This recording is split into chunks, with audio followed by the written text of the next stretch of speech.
What the heck, and welcome back to another video, guys. My name is Jordan. I'm back in the world, and today we are talking about solo travel. I need to be hyped up for this. Oh, energy. Okay,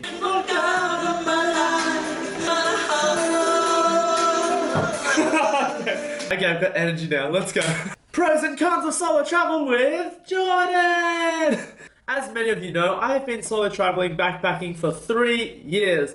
Over those 3 years, I've learned a thing or two about what I love about solo traveling and what I don't like about solo traveling. Do the pros of solo travel outweigh the cons of solo travel? So, let's get into it.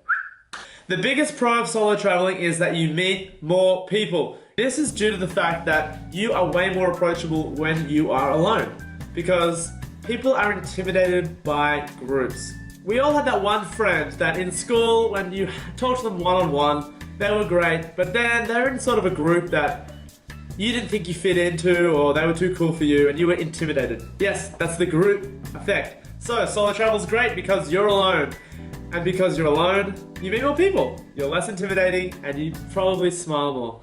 I don't know about that last one. On the other side of that, because you are alone, you have to take more precautions. Just have your spidey senses tingling around your pockets and your backpack at all times, because you have no one else to watch out for you. So when you have to go to the toilet, you can't just be like, hey, random guy over there, mind my stuff while I go take a wee. You have to take your bags into the toilet with you. That's just a fact. Right now I'm in Edinburgh. Tomorrow, if I want, I can be in Greece. I don't have to tell anyone. I don't have to do anything but book a ticket. It's all up to me if I want to be in Greece, Croatia, Bulgaria, Spain, France, wherever I want to be, I can choose to be there. So that's one of the best pros about the freedom of solo travel. Because you have all the freedom, there's no fluffing around the point. There's none of this. There's none of this. Wow, guys, look, Spain looks amazing on Instagram. Maybe we should go there. Because they really want to go to Spain. Yeah, Spain looks good, but Italy looks way better. Because I really want to go to Italy. Okay, that was a very weird example, but you get the picture, hopefully. So the con that sort of is the opposite side to the pro from the freedom aspect of solo travel is the fact that you have to plan every second of every day of everything of what you're going to do with the rest of your life. Right now, I don't know what I'm doing for the next 2 weeks, and I'm just sitting in a cradle position, just like, why? Basically, if you don't plan something, you're not going to do anything. So you have to plan every single step, which is good and bad, but in some situations it's like, I wish I could just follow someone and not have to think. So yeah, the con is that you do have to plan every second of every day for the rest of your life. Another con from solo traveling is the fact that you can't split bills. Because if you get into a situation where, let's say you have to take a taxi or an Uber, which you will never take a taxi, because that's just against everything we believe as people that save money. But if you do have to take a taxi, if you're alone, you really can't split that with anyone, where if you're in a group situation, you probably can. One of the pros about traveling alone is that you cannot and don't get frustrated by people. Because if you're frustrated, you can just leave. I have traveled in groups before, and a group setting can sometimes get intense, especially if you've got a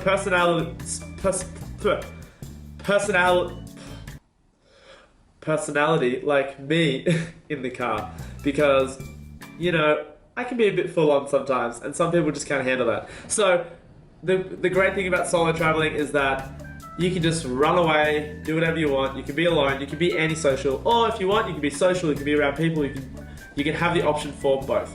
The con to this whole situation is the fact that you have to restart your friendships every week.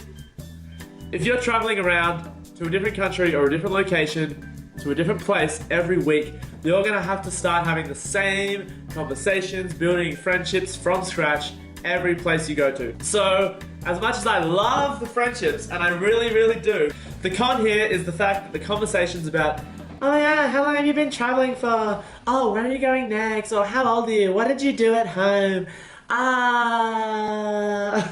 The same questions do get old, but that is just one of the cons of traveling by yourself. Solo travel, yeah, you're gonna be lonely at times. This is probably this is probably one of the negative things that stop people from solo traveling the most. The fact that you're gonna be lonely. You're gonna have times where you just miss home and that you just want to like be around people that actually understand you and know you for longer than a week. My favorite pro from solo traveling is because I love not spending money. So I am a bit of a tight ass, and solo travel is great for that because I want to go down to the local random place, get a bowl of rice, eat that plain bowl of rice, and just be like, you know what? That was the best 50 cents I ever spent. But in a group setting, some of your friends probably want to go eat out, a bit more fancy, this sort of thing. So, yeah. So that's the thing. When you travel alone, you get to just make those decisions, and you can be a tight ass if you want, or you can spend as much money as you want, which is great. That leads me to my next point, which is on the road, you get to control the narrative. You get to be whoever the heck you want. You get to control the stories that come home. A good example of this is the fact that I actually have a kid in the Philippines that none of my family, none of my friends know about, and I'll never tell them that I have a child that is actually 1.5 years old in the Philippines. Why do you think I keep going back? Okay, no, that's not true. I don't have a kid. But you get the point. You get to control the narrative, and you get to be whoever you want to be. My biggest con from solo travel is the fact that because you're doing everything alone, you have no one to put the blame on. You have to take responsibility for everything, and we don't like responsibility, do we, guys? So if your phone goes missing, you can't be like, Jimmy stole my phone and threw it in the bin. You have to be like, I wasn't looking after my phone. I have to take responsibility for it. So yeah, that's definitely a con from solo travel. Oh, here's a con. You don't have people to take photos for you. So when you're traveling alone, you can't get the best gram shots if you ask for the tourists. Tourists don't know how to take photos. They cut you off at the head, the legs, the arms. They cut the Eiffel Tower off like halfway. It's just dumb.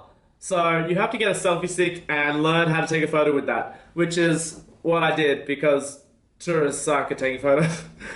So yeah, in a group setting, you do have your friends to take photos of you. So that is a good thing. But the main thing that makes solo travel better than anything in the world is the fact is you become a better person if you travel by yourself. That's Jordan facts right for you. You grow, you learn, you push your comfort zone. You're not going to have an experience like this anywhere else. You can never buy this experience, and I think you just become a more mature and open-minded person if you travel by yourself, because you have to just like, you're forced into a situation to adapt and like sort of learn. So I would say that after 3 years of travel, I am quite mature. What? Clearly the whole solo travel, learning, growing, developing didn't really work for me, but I guarantee you it will work for you. Okay. Well, that was a video of me talking a whole bunch of nonsense, and I hope you did learn something. If you did learn something from this video, I would appreciate a nice little thumbs up. If you like, you can dabble around that subscribe button and even ring the bell. Ding. Leave a suggestion for a video below if you have any questions about solo travel or anything like that. And apart from that, I will see you guys in the next one. Thanks for tuning in. Thanks for putting up with me. And what the heck? Bye!